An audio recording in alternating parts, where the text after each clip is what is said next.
이 시간 마음을 돌이켜 하나님께로 나아갑시다. 침묵으로 회개의 기도를 함께 드립니다.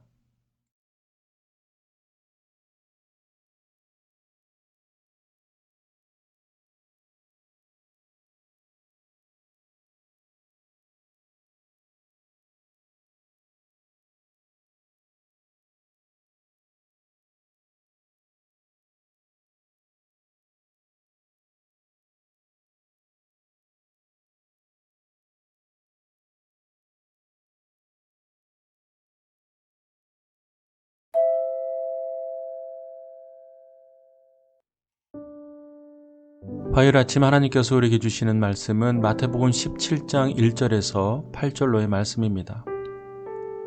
그리고 6일 후에 예수께서 베드로와 야고보의 동생 요한을 데리고 높은 산으로 올라가셨습니다. 예수께서는 그들 앞에서 모습이 변모돼 얼굴이 해처럼 빛나고 옷이 빛처럼 새하얗게 됐습니다. 바로 그때 모세와 엘리야가 그들 앞에 나타나 예수와 이야기를 나눴습니다. 베드로가 예수께 말했습니다. 주여, 우리가 여기 있으니 참 좋습니다. 주께서 원하신다면 제가 여기에다 초막셋을 만들어 하나는 주를 위해, 하나는 모세를 위해, 하나는 엘리야를 위해 세우겠습니다. 베드로가 말하고 있을 때에 빛나는 구름이 그들을 덮더니 구름 속에서 소리가 들려왔습니다. 이는 내가 사랑하는 아들이다. 내가 그를 기뻐한다. 너희는 그의 말을 들으라.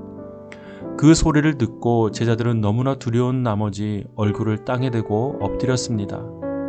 그때 예수께서 다가와 그들을 어루만지며 말씀하셨습니다. 일어나라, 두려워하지 말라.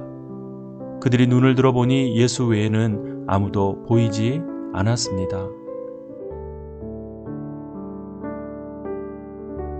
변화산에서 변모하신 예수님의 영광을 본 베드로, 야고보, 그리고 야고보의 동생인 요한은 초막을 짓고 주님과 함께 있기를 원했습니다.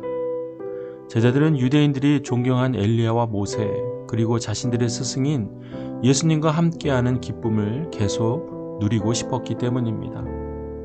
그러나 주님이 원하시는 것은 다른 데 있었습니다. 예수님은 얼마 전에 말씀하신 대로 자신이 많은 고난을 겪고 죽임당할 것을 아셨고 또 그 길을 가셔야 했습니다.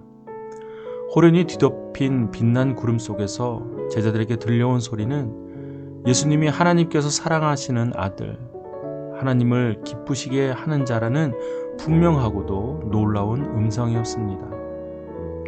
예수님은 이 소리에 엎드린 제자들을 토닥이시며 두려워 말라 라고 말씀하셨습니다. 그리고 제자들을 데리고 하나님의 아들 또한 메시아로서 묵묵히 십자가의 길을 걸어가셨습니다.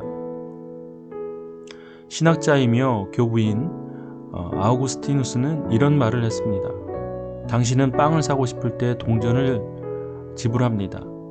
가구를 사고 싶을 때는 또 금전을 지불합니다. 그러나 사랑을 사고 싶을 때는 당신 자신을 지불해야 합니다.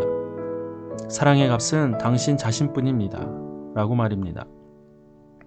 하나님께서는 우리가 입은 수많은 죄의 겉옷을 벗기고 구원하시기 위해 사랑하는 아들 예수님을 기꺼이 지불하셨습니다. 예수님은 스스로 옷벗김을 당하시고 고난의 십자가에서 새 옷을 만들어 우리에게 주셨습니다.